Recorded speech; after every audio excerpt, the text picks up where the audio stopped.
we want to talk about out-of-state special interest, he's from out of Alabama. He's not from Alabama. So, but nevertheless, you know, they're going to keep saying that because Alabama politicians said that in the 1800s, and they're too lazy to update their propaganda. Which side are you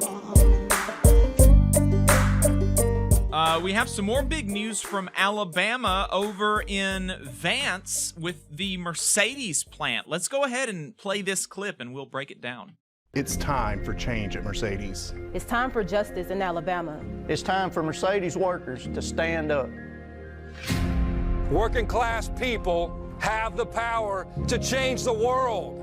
That's what you're fighting for right now. Work-life balance, good health care that you can afford, a better life for your family, a better life for all of Alabama. And the first thing you need to do to achieve that is you gotta believe you can win.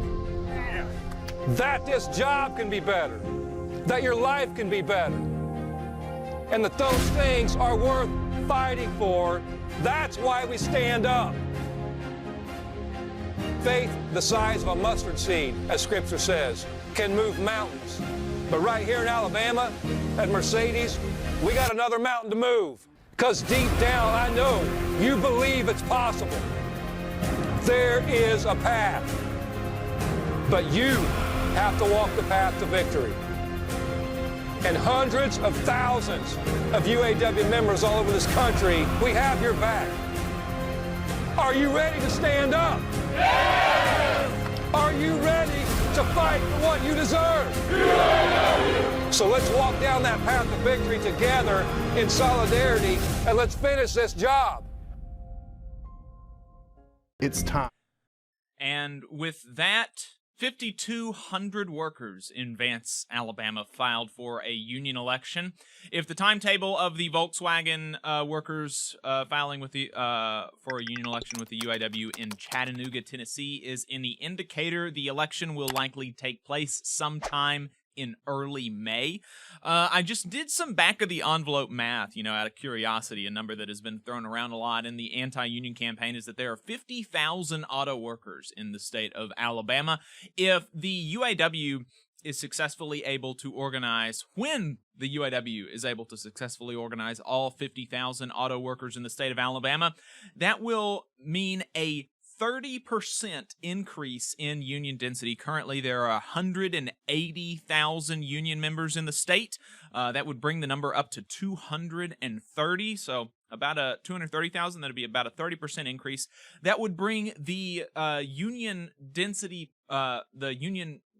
percentage to 11.1%, which is higher than the national average. And hey, I just have to say, I will be so obnoxious when Alabama has a higher union density than the entire country.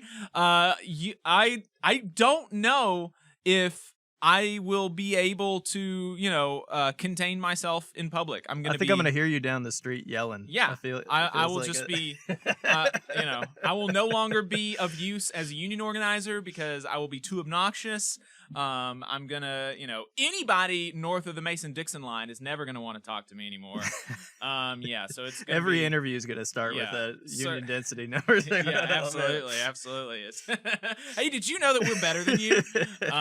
Yeah, so that I will be incredibly obnoxious, but you know, that's a small price to pay for better working conditions for Alabamians. So I think the trade-off is good. The UAW, like I said earlier, also filed charges in Germany alleging violations of German trade law by Mercedes-Benz.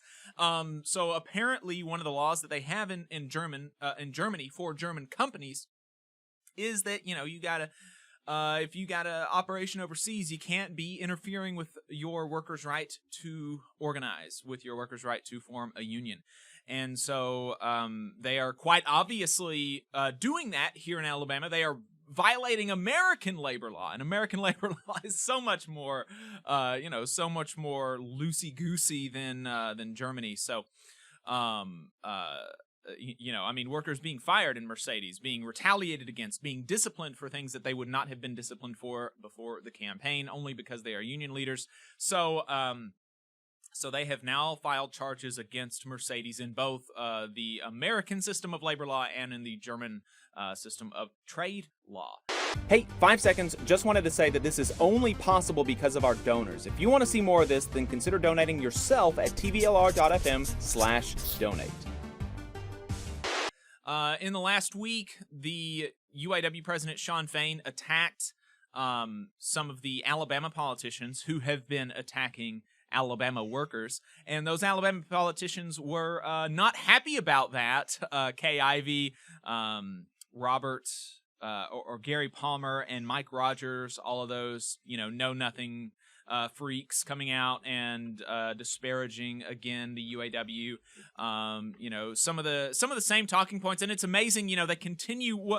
It's the funniest talking point that they continue to utilize is that the UAW is an out-of-state entity that does not want what's best for Alabamians. And it's just so funny because they are doing this in service of literal out-of-country special interests. Those are the two sides, right? If we want to play this game about, okay, where is this organization's headquarters located? Okay, yes, the UAW international headquarters is located in Detroit. But Hyundai's international headquarters is not even in this country. Even their American headquarters is not even in Alabama, right? So if you want to talk about, these two sides as that, and the degree to which they have a connection to Alabamians by virtue of geography, obviously the UAW is vastly closer.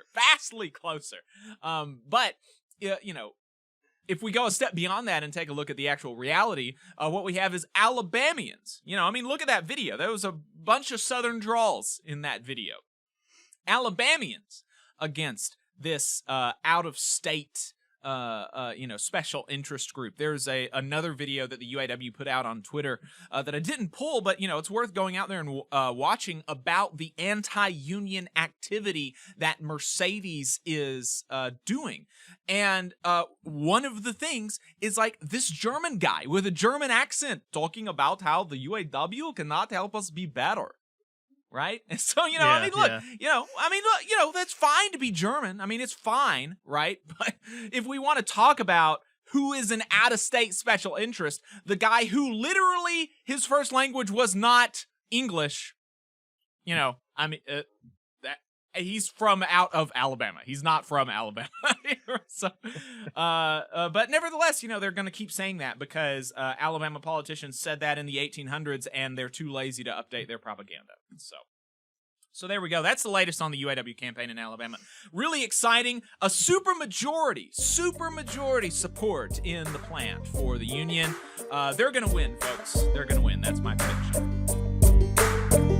You just saw a clip from the Valley Labor Report. We are live every Saturday morning from 9:30 a.m. till 12:30 p.m. And we pride ourselves on keeping all of our content free to everybody so that we can talk to as many working folks as possible. If you support the work that we're doing, you think that it's important, you think that it's good, then consider making a monthly contribution to the project, and you can do that on our website, tvlr.fm.